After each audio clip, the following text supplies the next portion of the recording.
For today's video, may ayusin tayo dito na portable burner. Ito yung may burner siya na butane, di-butane gas siya.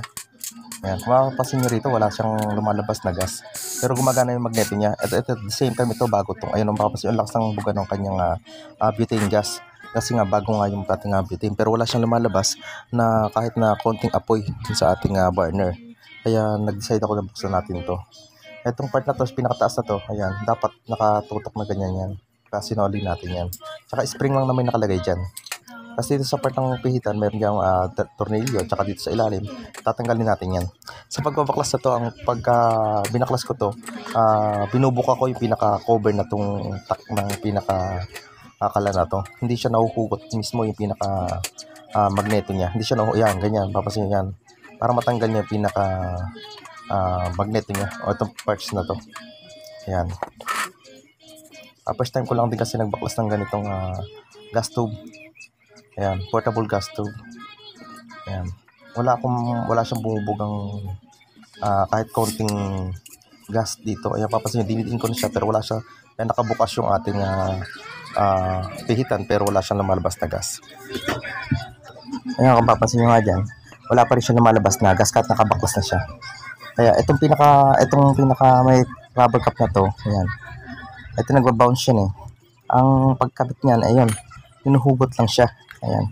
Nakita din kasi ko diyan sa ibabaw ng pinaka clip niya, ayun. Pero hindi pala din natanggal din yun.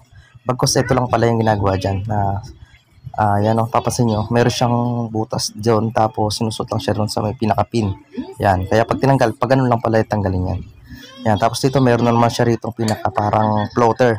Yan, para to nakita ko to sa may pinaka floater nung ating mga carburetor ng motor. Yan, meron siyang ganun. Yan. Din spray ko lang to ng WD-40 para kung mayroon man siya nakaharang din na kahit ano na mga dumi matanggal.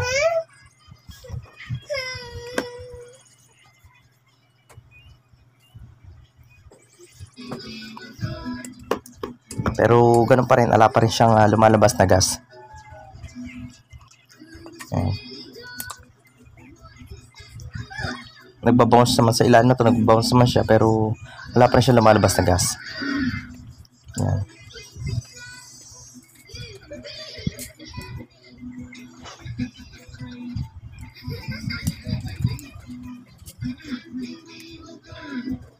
Kaya pati itong pinaka floater niya, tinanggal ko na rin yan.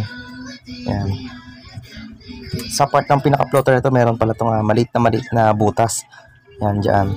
Nag-suspect ako na dyan, baka dyan naging barado. Kaya hindi lumalabas yung gas niya. Ayan. Wala pa rin siyang lumalabas na gas. Kaya napilitan akong buksan na rin itong pinaka loob na to. Dahil hanggang ngayon, wala pa rin siya lumalabas na gas. Ayan.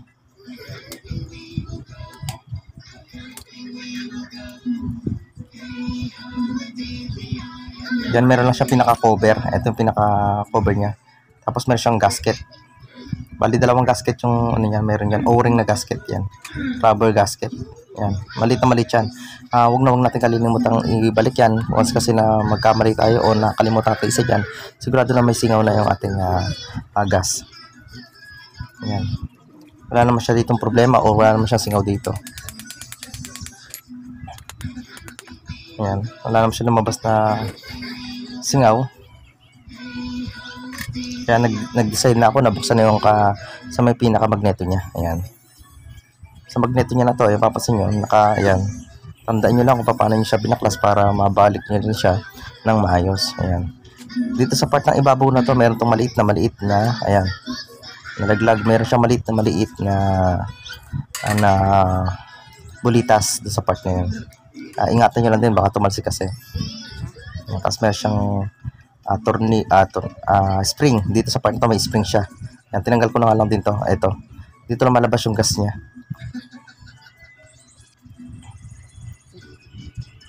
Ayan. Ganyan yung mga itsura niya. Ayan, nag-bounce din tong part na yun.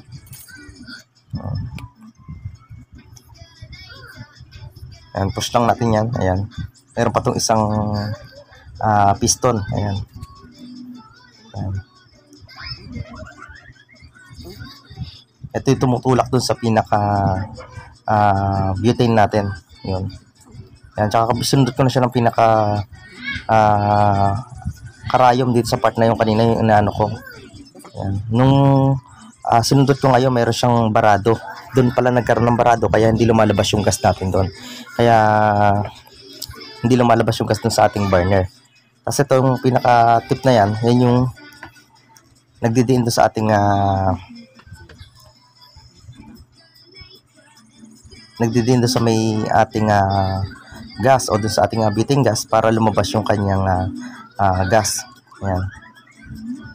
Balik lang din natin siya kung paano natin siya tinanggal. Ganun din natin siya ibabalik. Ayan. Ayan, may piston siya. Yung pinaka-piston niya. Ayan.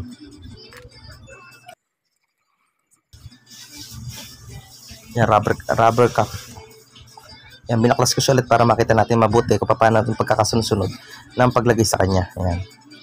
May rubber cup siya, nakapaganyan.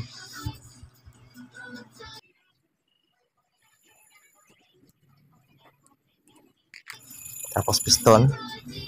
Yan.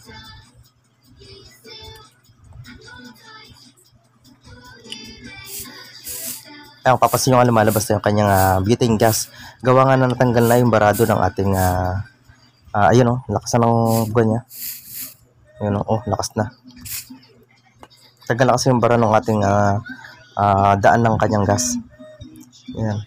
Sa pagbabalik na pala na to, ito yung pinakadaan niya eh. May pinaka polarity to, yung may taas baba yung pinaka button na yun. Ayan. Ayan. Ayan, napipihit kasi ito pinaka kanyang pihitan.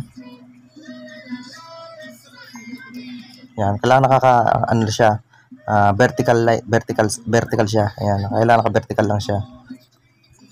Pagka pinihit kasi natin yan, ayan, pagka ganyan, mayroon siya lumalabas ditong butas. Ayan, kailangan may lumalabas siyang butas. Ibig sabihin kasi nun, dun dumadaan na malakas yung kanyang gas para lumakas naman yung ating apoy. Ayan. Ayan, nakaganyan lakas kasi ng apoy natin. Kailangan may butas siya ron. Pagka walang butas, ibig sabihin mali yan. Iikot nyo pa ng isa pang ikot.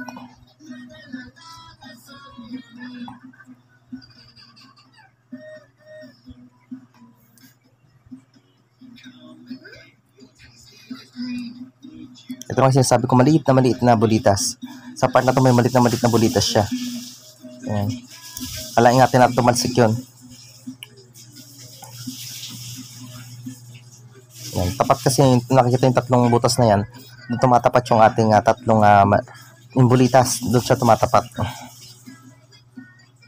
Ayan, wala pa sa sobrang liit kasi niya masyado.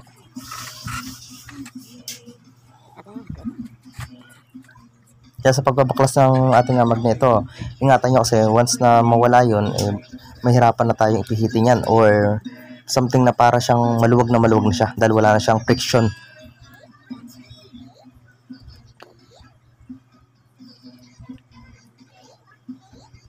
At ang naging problema ko nga lang dito sa pagkakabox ko dito o yung naging problema ng ating burner ay yung butas na maliit, nabarahan siya ng dumi. Dahil matagal na stock to ng ating kapitbahay. Sa kapitbahay ko kasi ito, pinatingin lang sa akin kung ano daw ba sira at ayaw lumabas ng gas. Yan. Ginagamit nila to bilang emergency kalan lang siya.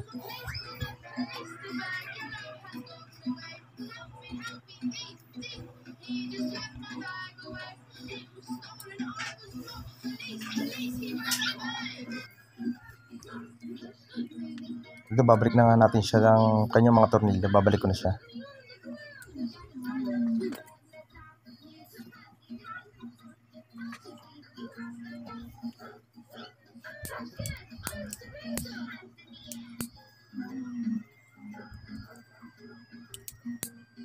Yan, kailangan pag pinihit nyo yan, kailangan may lumabas na butas na maliit dun sa ating butas na nasa ibabaw na yan. Doon natin malalaman kung tama ba yung pagkakalagay nating daan ng gas. Once kasi na nabaliktad natin yan, hindi rin lalabas yung gas niya.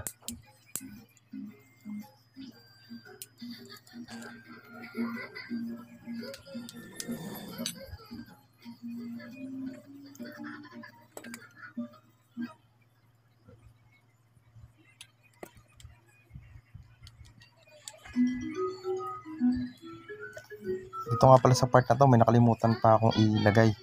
Kaya binaklas ko ulit siya. Gawa nga ng may nakalimutan ko yung isang spring.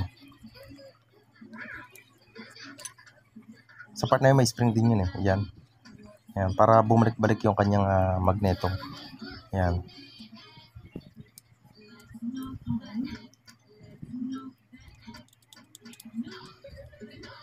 Kailangan nagki-play yun. Ayan.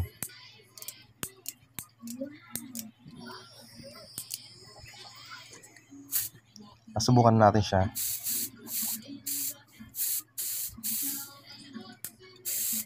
Ayan, kailangan nakabukas yung ating pihitan para makita natin kung lumalabas yung kanyang gas. Ayun, papasin ko, ayun o, napakalakas ng buga ng kanyang gas. Ibig sabihin na wala na yung barado. Ayan, pwede natin isoli yung kanyang rubber cap dito sa ibabaw. Ayan, dito nga pala yung pinaka-floater niya. Itong part na to, may polarity itong pagkalalagay na to. Ito yung pin, susot lang natin itong pin. Tapos itong part na to, dalawa yan. Isang makapal at isang maliit. Yung itim na rubber na malaki, yung malapad, yun yung pinakailalim niya. Doon natin siya ilalagay sa pinakailalim. Yan, para matakpan niya yung butas ng, may butas kasi din niya para matakpan niya.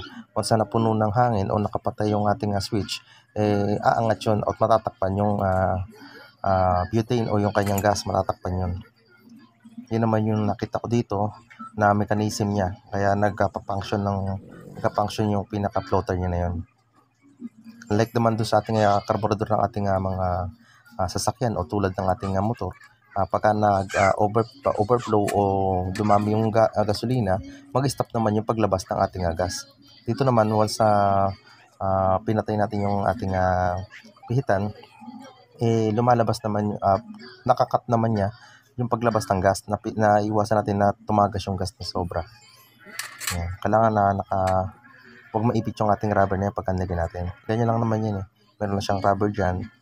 Tapos yung spring. Tapos ito yung sinasabi ko, dapat na may polarity yung paglalagay na to. Dapat nakatutok siya dun sa may butane gas yung ating rubber cup, yung cup na yan. Yan. Tapos meron siyang apat na tornilyo dyan.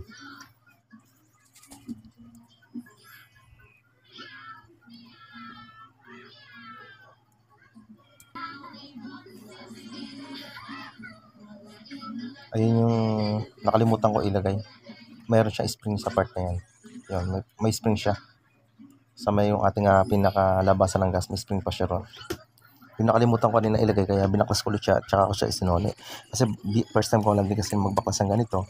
Tinuro ko lang din kasi dito kung paano natin siya binaklas. At saka para kung may idea kayo, kung meron kayong mga ganitong problema sa inyong mga portable kalan, masolusyonan yun lang din na naging sanhi ng hindi pagdaloy ng gas dito. Nagbarado nga lang isang may pinaka-floater niya. Nabarado yun ng hindi ko alam kung anong maliit na bagay doon. O kalawang siguro, hindi ko alam kung ano yun. Kaya hindi na malabas yung gas niya. Nung sinundot ko siya, okay naman na siya. Nag-function naman na siya o lumabas naman yung gas niya. Kaya ito masasabi ko na 100% to, gagana na to o magka-function na yung ating kalan na to.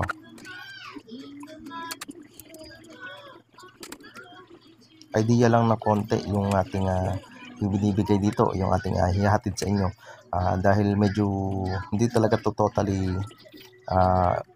one sa isa kong piniyesa tinuro talaga, hindi ganun. Idea lang, konting idea lang.